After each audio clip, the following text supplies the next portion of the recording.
Ladies and gentlemen, welcome to MMA Reloaded Real Talk episode 67.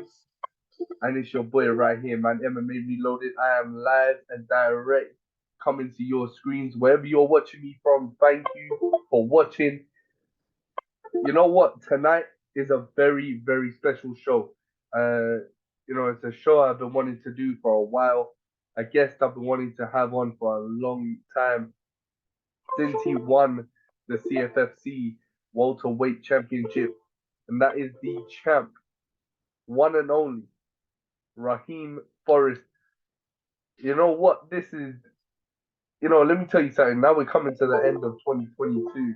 You're going to see a lot of changes, folks, in this sport with breakout stars and who's coming out. And, it's a sport which constantly is going to change. It's a sport where promotions are going to surprise you, where social media will surprise you, where, you know, MMA Reloaded is going to surprise you. And I'm going to surprise you today, tomorrow, in the future, for the next 2, 3 decades, however long I'm alive, I'm here, yeah, I'm going to be surprising my fans. You know what? Before we get to the particulars, I want to say 2022 has been a year of epic proportions. It's been a year that I'm very glad to be proud of. You know, it's been a year where the passion for MMA and the passion for combat sports really came back, you know, and I'm back to full swing. And this is episode 67 of MMA Reloaded Real Talk. Altogether, folks, we are about about 300 episodes deep. Yeah. So, folks, I'm about to do the particulars right now and get Raheem on the show. Let's, let's move up around.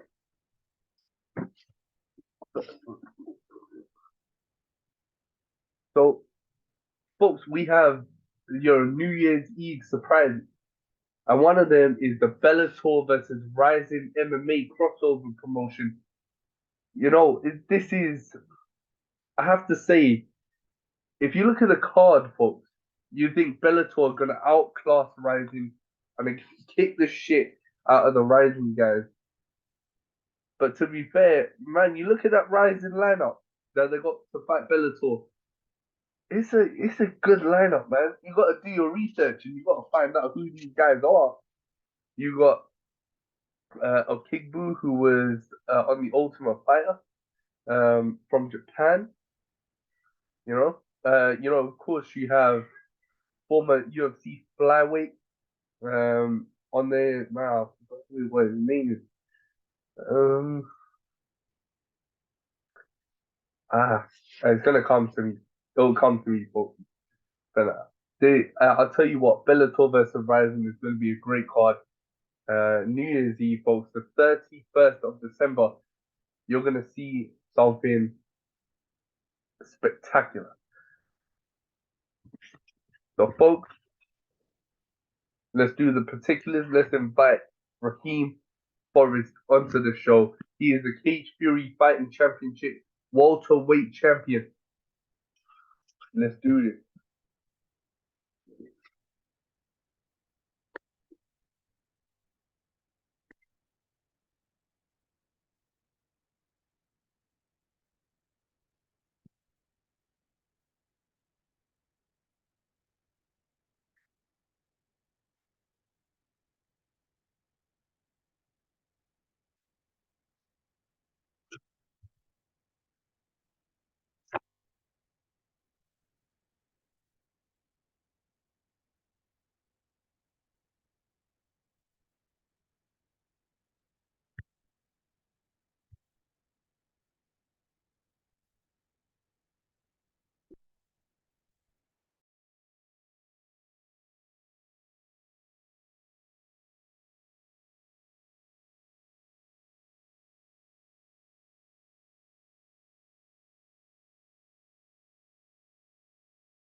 Ladies and gentlemen, we are back and we are getting ready for episode 67 of MMA Reloaded Raw Talk with Raheam Forrest.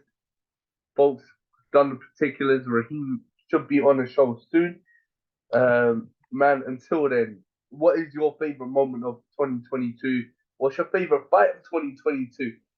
And how can you categorize this year if you could summarize it?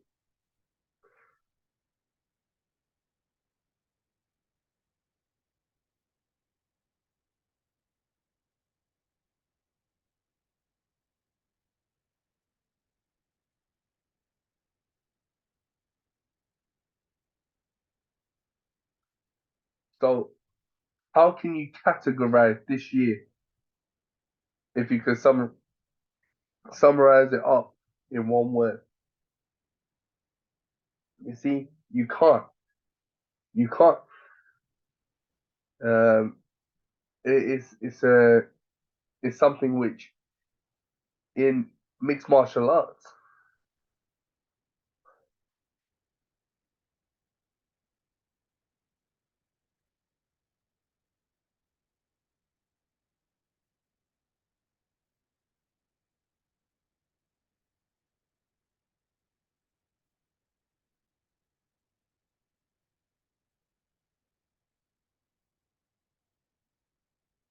So you look at as it as MMA as an MMA fan for the past 12 years, and you sort of see the progression that mixed martial arts has taken leading up into 2022. You sort of see that the UFC, Bellator, you know, PFL. Man, PFL for me has been a huge standout in 2022. They're looking outside the box with talent. The UK talent that they brought in are, some of the regional guys that we have here in the UK. They brought them in. The PFL for me this year has really changed the layout of, PFL. I mean, for the past year, right, since 21, has really changed the layout for me in terms of how we perceive competition in MMA and the way the rule set is, the way the league set up is.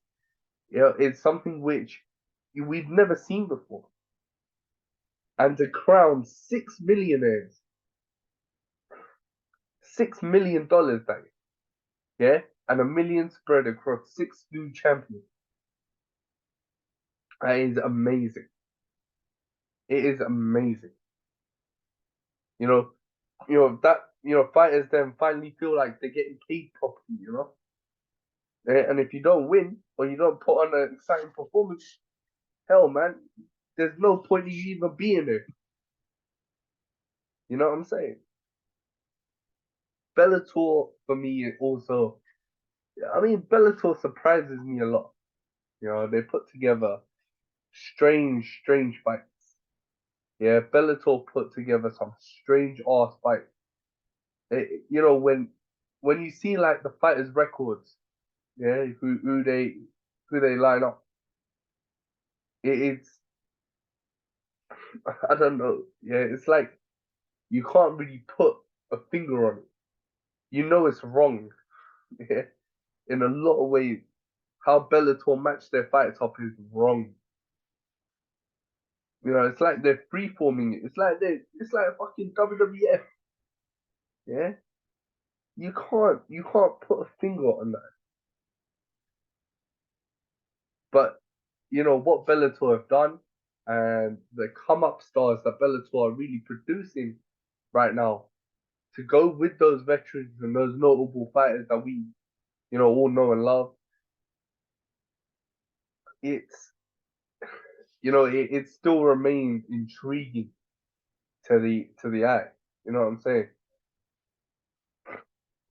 So, folks, UFC, yeah. Let's get down to the nitty gritty.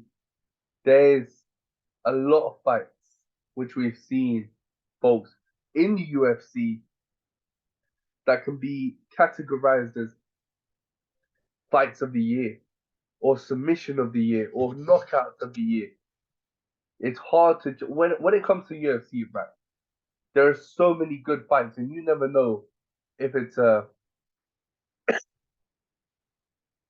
numbered card, or if it's a number pay-per-view event, or if it's just a fight night.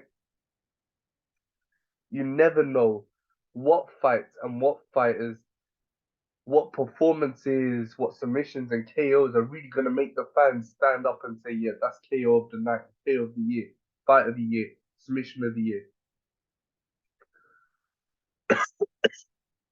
We don't know. As the whole, that's what makes MMA such a spectacle, is that it's totally unpredictable. It's totally unexpected. What you see is not what you get. What you see, is just the foundation. It's the same in all combat sports. What you see is just a foundation. You never know who's gonna arise and who's gonna come out of the ashes and fly their wings. You never really know. 2022, I would say, for me, at this stage, man, if I had to pick fight of the year, ooh, a fighter of the year, for me, Alex Pereira. Fight of the year, I would have to say Moreno and Figueiredo. Uh, oh man, they even had that. Oh Jesus, yeah, fight of the year is crazy. Folks. Nah, yeah, fight of the year for me, folks. I would have to say Burns and Chimaev, actually. Yeah, Burns and Chimaev. My goodness, comes at Chimaev and Gilbert Burns. Yeah, knocked and rocked that roof the fuck around. They blew the shit out of their arena. What we saw from Gilbert Burns is he made the seemingly unstoppable comes at Chimaev look stoppable. Comes at, I think, punched above his weight when he called out Gilbert Burns. I think that fight could have gone either way. I think you never really know um, who, you never really know, you know, who won that fight because it was that close. It was literally that close. You never really know. And I think what we see from Gilbert Burns is that class of Burns is man, Gilbert Burns has been on a tear, a real tear. And if you think, and even when he fought Kamaru Usman, he had the best start to a fight. I think he had the best start to a fight you can ever have. He almost stopped the champ in the first 10 seconds. Yeah, but Usman came back and stopped, which showed really how good Kamaru Usman is. I think what we see is, when guys are calling other guys out, you have to expect, yeah, and you have to expect the guy who you're calling out is not going to be some little pussy, yeah. Especially when you see these guys like Paddy Pimblett asking for bigger competition. Along comes Jared Gordon, and Jared Gordon is tagging Pimblett up. He's ragdolling Paddy. I don't know how Paddy Pimblett won this fight. I honestly don't. If you want to ask me the biggest robbery of 2022, that's what it is. Paddy Pimblett against Jared Gordon. Jared Gordon should have should have raised his hand. He beat Pimblett's ass. Yeah, Paddy threw some like weird combo. The way he swings punches, I don't know who taught him how to punch. It's like he's doing a dance. Yeah, it's like he's doing a dance, literally. But literally, folks, if I had to pick a robbery of the year, definitely Pimble. Yeah, and Joe Good. Folks, it's almost that time of the show where Raheam Forrest, the Cage Fury Fighting Championship welterweight champion, is coming through to talk real with MMA Reloaded. I remember, folks, what we say on this show. We talk real, we never lie, cheat, and steal. This will be uploaded, folks, onto MMA Reloaded's YouTube. If you're not subscribed, please subscribe now. Raheem Forrest is here. Let's get on.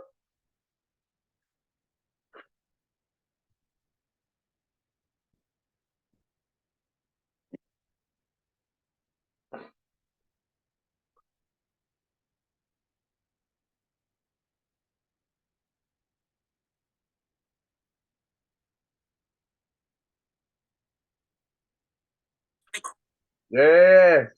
What's up, champ? What up? How you doing, man? How you doing, bro? How's it going, man? I'm doing good, man. I'm doing good living. Yeah, man, I'm glad, bro. Man, for folks, if you don't know who this man is, go watch CFFC. He is the welterweight champion of the world. He is Raheem Forrest, man. Team Rambo. Bro, welcome to the show, man. Thank you so much for agreeing to come on and do this with me. Much love and respect for that, bro. Um, man, I have to say, I have to start off, man. Take me back to the beginning, bro, and how it started with Raheem Forrest and mixed martial arts. Okay, I'm gonna go way back. So I always wanted to be three things growing up. Yeah, That was to be a Marine. That didn't work out. Play in NFL. I went to college and everything, but that didn't work out. I had the skills. I got the skills. I had all the hard work. Um, it just didn't work out. So I have asthma. I have asthma, right? So you ever heard of the Indian Run? yeah, man. Yeah, Yeah. So I'm in college. Our head coach he was assistant coach to I forgot who it was at LSU a long time ago, but he was the head coach at Arkansas Baptist. I played at Arkansas Baptist. It's HBCU. It's where Cam Newton was there at first, but he transferred somewhere else because they were trying to change his position or whatever. But every time I ran the Indian Run there, I I work hard. Everything I do it 100%. So I kept passing out every I won the Indian Run every time, but every time I hit the finish line, I kept passing out. And one of the coaches said, "You're a liability. We can't have you playing. You keep doing that." Probably like I'm probably best. That's what I say. Probably the best linebacker there, but he tried to make me a cameraman. I'm like, what? I can't do that. It's like I can't do that. So I left college. I dropped out of college. Came back to Memphis. Um, let me see. One of my guys I grew up with knew somebody that did MMA, so he got me in contact with him, and I started from there. And I was training in garages at parks. I was, I went broke doing this. I was homeless. I stuck to it though. Like I stuck. Like it's so many ups and downs doing MMA because you got to put your all into it. This one sport, I ain't gonna call it a sport. It literally has to be a lifestyle. You have to put your all into it. Oh, hell yeah. You gotta be willing. You gotta be willing to go. Because it's next level athletes out there. It's killers out there. So you have to train for that. I don't think of myself as a killer. I just know I'm not going to give up. So yeah, that's how it started. And I'm here now. So Yeah, hey, bro, if that's for me, right, starting humbly, right, and starting and grafting like that in garages, in parks and stuff, bro, that's how you really fall in love with it. right? Because you understand that you've put in the hot, you've come straight from the foundation up, Yep. you know, and look where you are now, man. Oh, so, bro, congratulations on it, man. And to know that you started like that is, I respect you a lot. Yep. And giving up was nowhere in my head. I was homeless and everything. Giving up was nowhere in my head. I'm gonna keep doing this. This is what I love. It wasn't. It wasn't. It's not even in my vocabulary. Yeah. Bro, I have to say, you know, as a fighter, growing as a fighter, did you really follow? Did you have any inspirations in the sport, in combat sports, as you were sort of growing, and sort of guys who you looked up to coming up? Oh, or look up, man. Basically my life, just the life that I lived, and also like my mom, my dad. My dad, well, you don't know, but he was killed when I was a kid and I was 3. So I really couldn't look up to him, but he used to be a fighter, but he was in the streets. He was a fighter in the streets. So I wanted to do it the positive way. I didn't want my mom going through all this stuff anymore. So I made a change in my life. That's my motivation stuff right there. And also Sylvester Stallone. Oh That's shit, that. yeah. Yeah, that's my Rocky, Rambo. I grew up on all that. I watched it till like 3 in the morning every day. I watched Rocky and Rambo. Man, Rocky. So if you ever watch Rocky and Rambo movies, he losing until he win. That's me. Like that. I can be losing the fight, but I'll still I'm not giving up. I'm not giving up. I'm gonna make the fight as long as I can to keep going. I'm gonna keep pushing. I'm gonna keep coming forward. You know, uh, that's one of my one of the people I look up to, Sylvester Stallone. Well, a person I love to meet one day. First of all, I have to say, thank you for sharing with me about your dad. For me personally, also my father is a big role model for me too, man. So I respect you sharing that with me, and my rest in power to your dad wherever he is. Um, but I have to say, when you look at family, right, Raheem, do you see that as sort of like, as a fighter, right, and that being your change of life and your change of lifestyle? Do you see your family as being your number one reason why you do what you do today? Um, yeah, especially my brothers and my sister. Because I have my brothers and my sister and my mom, and that's one of another reasons. You know how people say family will be like the downfall because of like moving out of state. You're trying to get away from where you began it. So like that's another reason I haven't even left Memphis because my family. I'd be darned if I move somewhere else and like if something happened or they need me and I'm not there. So yeah, I love my family and I'll do it for them because they look up to me. A lot of people say I'm their inspiration, so I just try to be that, you know. So I do that with every fight, and I'm the type of person I don't want to let myself down, and I damn sure don't like letting my family down, my friends, my sponsors. They invested a lot into me. They look up to me. They believe in me, and I can't do nothing but believe in myself. 100%. And you know that hard work that you're putting in right now, yeah, bro, and what you're doing in the cage, and the training, the effort that you put in, bro, every day, that's gonna transpire you into being a role model for your family and friends, man. So now I respect that, man. I respect the ambition. Um, I want to also, and Brian, I never got to congratulate you, but yeah, congratulations on the win, champ. Being welterweight champion, Raheem, and then being undefeated, now 7-0. Do you think do you think now that puts a bigger target on your back for CFFC? Because you're gonna be put in the defending your belt and defending your record.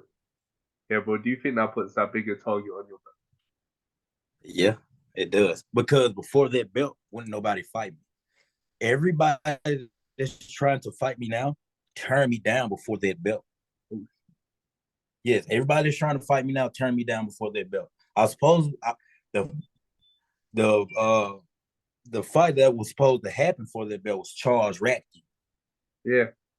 He took the fight for the vacant belt, but the tornadoes and all that happened in Florida, so they hit up Trey Waters. He fought on Contender Series. He turned it down. It was like 6 other fighters. I've had about 40 people that turned me down throughout my professional career, 40 or more. So now I wanted that belt because I was the hunter. Now I'm become the hunted, and I'm ready. Yeah, no, I'm ready. I'm ready. 100%, 100%, man. But yeah, how did it feel winning the championship? Because there's also one part of the fight which I want to actually go through with you, man.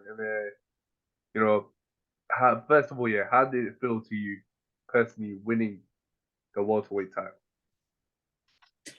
Man, it felt so good, but like at the same time, I was so emotional because for one, I beat Colin Lubers. Like he's good. Yeah, He's very good. He was better than anybody that turned the fight down. Anybody he's good, all around good. He trains with Kobe Covington. Yeah. And I felt it when we were fighting. Nobody stuffs my takedowns, and nobody take me down like that. It was. That's all like, man. I'm like, okay, I just gotta make this fight dirty. I gotta stay in his face. And I love doing it. I will stay in your face all day. All fight. 5 rounds. I don't care how tired I get. The more tired I get, as I get tired, I get better. My brain I think better. So it makes me more ferocious. Yeah. So yeah, man, it felt good. And before the fight started, when Jason Liederfine was announcing our name, we were looking dead across the cage at each other. Didn't look off, didn't blink. Neither one of us blinked. We were looking like dead at each other. And he said, you can't talk mess to me. I don't talk. I'm from Memphis, right? Yeah. So I don't talk mess. I don't say nothing. Yeah. I do my thing. I don't talk. So he said, I'm about to beat your ass. Oh shit. And in my head, I'm like, you done messed. I'm like, in my head, I'm like, you done messed up now. You can't talk mess to me. I respect anybody I come across. I'm a very humble individual. I don't care who you are. I respect you, whoever I come across. So you don't have to try to intimidate me. You already got my respect. I hear that. You already got it. So, I mean, I want to, for some fans to call that fight of the year, yeah, Raheem, because there was a lot of rumors of nominations for fight of the year 2022, and your guys came up, yours and Roberts, bro, they came up as 2022 fight of the year as a nominee, right? on what page? Huh? What page did they come up on? Right, it was on the CFFC Instagram, bro. They were like fight of the year, yeah, and it was a question mark, bro. So it was like a tag. But for me, boy, if I could pick fight of the year like that, yeah, definitely, yeah, boy. And I wanted to, and like you said, when you got tired, you got better. Yeah, I remember the one combination. You had him right in the corner, bro, and you let your hands fly, the knee, and then the scramble after, right? And From the bottom half guard. Yeah. Yeah. I was, I was like, yes, man. So fucking yeah. But when your hand got raised and now the champ, I have to say, what's next for you, Raheem, man? Do you want to defend that belt now, a few times more, or because a lot of guys after winning the CFFC belt, yeah, bro, the amount of guys, the amount of talent that have come out of that promotion into the UFC or into the Contender Series, I've found have found that success, bro. Are you hoping for something like Contender Series next, or are you hoping for a title defense next? Oh, man, probably. It was so that fight was 5 rounds. So and that was outside the UFC, Yeah. and we were both on our feet. At the end of the fight, we could talk. I think that's good enough for the UFC because I even told him now, like, if me and him would have fought anybody else, we would have beat them. Like, he would have fought somebody for that belt, he would have beat him. If I fought somebody, I would have beat him. Yeah. But we were both like, we were ready. Hell yeah. Hell yeah. And both of you now, even at this stage of your career, yeah, we've seen guys get into the Contender Series for much less. Yeah, Yeah. and that's what actually pisses me off is that guys who actually deserve it don't really get onto that, don't really have that opportunity the way they should, man. I feel like you're one of the guys who really should have the opportunity next up. Bro.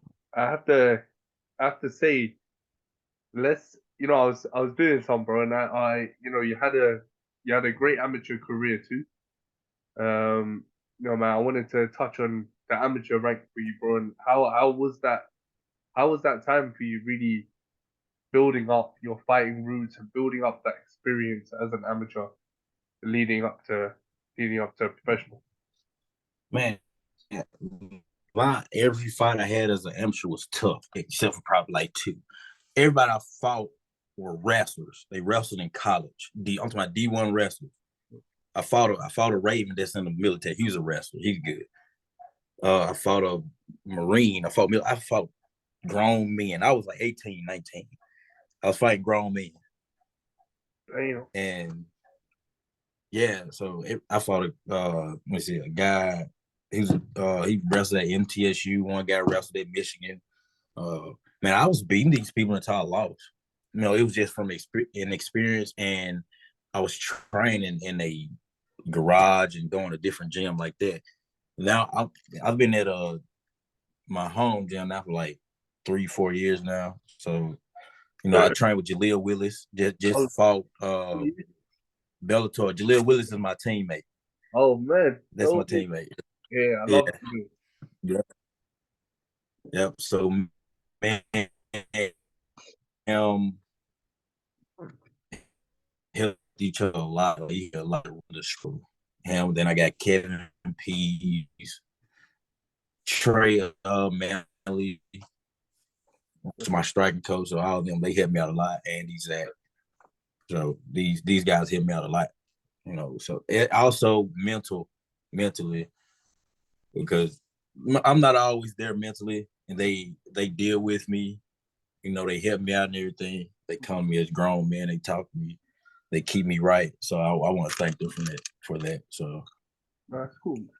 Cool. And do you feel like now staying at one gym and being loyal to one gym for 4 years has helped you with your focus, has helped you sort of now, get a set routine with training instead of moving gyms time and time again? Do you feel now staying at one gym is the right thing to do?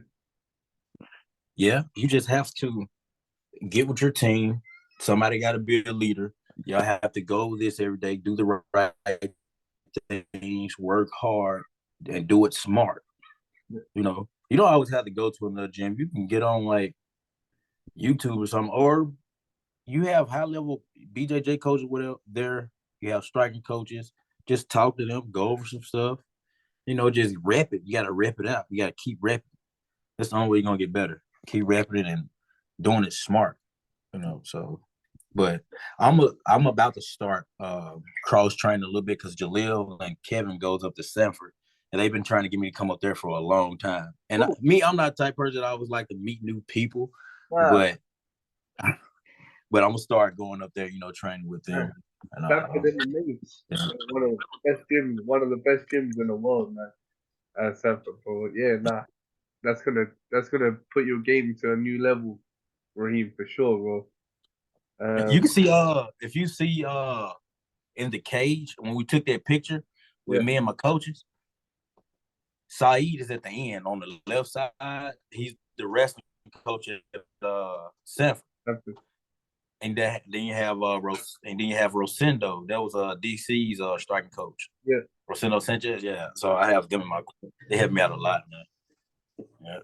And when you have that type of help and you have that type of guidance, you have those guys investing that time in you. Yeah, but how does that make you feel? And how motivated does that get you to really work harder and show those guys that you invested your time in the right guy? Man, like I know I've worked hard because well, I'm my biggest critic. I'm a very big critic of myself.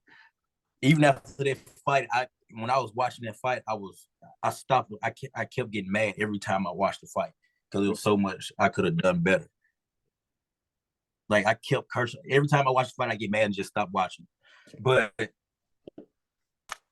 it really like humbles me that they put their time into me. Most people like that, they're not gonna waste their time on a lot of stuff unless they know you're worth it. And like they yeah. Even they said I even have a lot of upside to me, and it really humbled me more. So I just gotta just keep training, keep going hard. I always feel that if you have an upside in you, that's a big thing. It's because, bro, anyone who sees you fight, sees that potential in you, yeah, for you to do bigger things than CFFC. Yeah, bro, and that's real talk. You know what I'm saying? Upside for me is just putting in the work in the sport, love fighting, yeah, bro, and do what you need to do to be successful. And that's the upside for me. And I feel not a lot of guys really have that now because you see a lot of fighters get tied up in politics, Yeah. tied up in pay, get tied up in drugs. But so for you to say that, it's a breath of fresh air, man. I'm glad to hear Yeah. Man, I don't smoke, I don't drink, I don't like drugs. that. I don't like I want to take this so much further, and I'm going to use it to help a lot of people and a lot of things from like dementia, mental health, like all that. So, because dementia runs in my family, so it's just I'm doing this for a lot of reasons besides myself, and I think that's another reason is a lot of stuff been hard on me because I'm doing it for other reasons than myself. Yeah, Yeah, I know. Respect. I respect that, man. And of course, those are life-threatening causes, and so I respect what you're doing, man. I respect that you're helping those who can't help themselves. Man. So, no, Raheem, for that, bro, I respect you, man. I respect the character. I want to just end off with two questions, bro. The first one was, now 2022, 2021 has been the year of breakout stars. It's been a year of generational talent coming through in boxing and mixed martial arts. You've seen a lot of things evolve. How do you feel now with the current crop of talent coming through, breakout stars coming through? How do you feel you fit in that crop? And when you make it to the UFC, how do you feel? How do you feel you would do in that welterweight division as it is right now? I feel that I would do good. I come to fight. So if I was to end up in the UFC, every fight would probably be it's probably a fight of the night type fight, a 50 grand type night fight. That's me. I come to fight. That's how I am. I have a little ground game. I can go to the ground, but I'm gonna work while I'm on the ground. So I think you would notice me out of all the welterweights in there. You would notice who I am. I come with the power. I have elusiveness. I have head movement, wrestling, bottom game. I have all that. So I think I would be noticed, and I would make myself noticed. Do you feel that stylistically, do you feel it's easier to come into MMA with a striking base to learn grappling, or do you feel like it's easier to come in as a grappler and learn striking?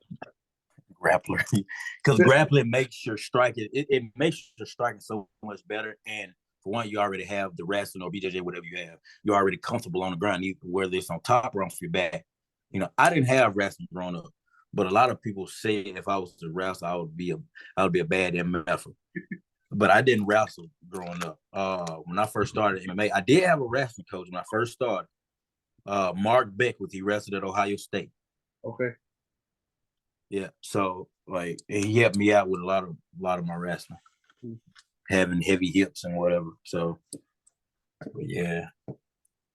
Man. So I brought it because I came in as a striker, yeah, learning wrestling. And that was difficult. That was Yeah. difficult. That's crazy. And they know you can already strike, so they're going straight for a double or a single. Yeah, I feel like there's so many more elements as a grappler to learn, you know, and sort of round off your whole game. Learning grappling is not, yeah, bro. And to be at that top level, that's what it takes, you know. But and then last question, bro, if I can, you know, now 2022 is coming to an end. How would you summarize this year for yourself, and where do you see yourself in your career in 5 years? Man, I see myself fighting the top athletes in the world. I see myself making a difference in people's lives. I just see myself doing good things, you know. So like, cause this year it's been up and down year. I've like out of the last 3 or 4 fights, I've been injured. Nobody knew that. I've been injured.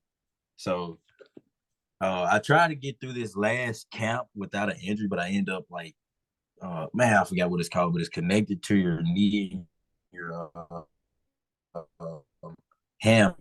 Okay. That thing. But it ended up, I messed it up in the last 2 weeks of camp. And that's why I went throwing outside leg kicks, because I usually throw kicks.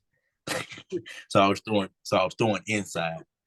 So man, but it's been an up and down year for me, and I got a good one. I got a belt to end it. So I guess it ended good, great.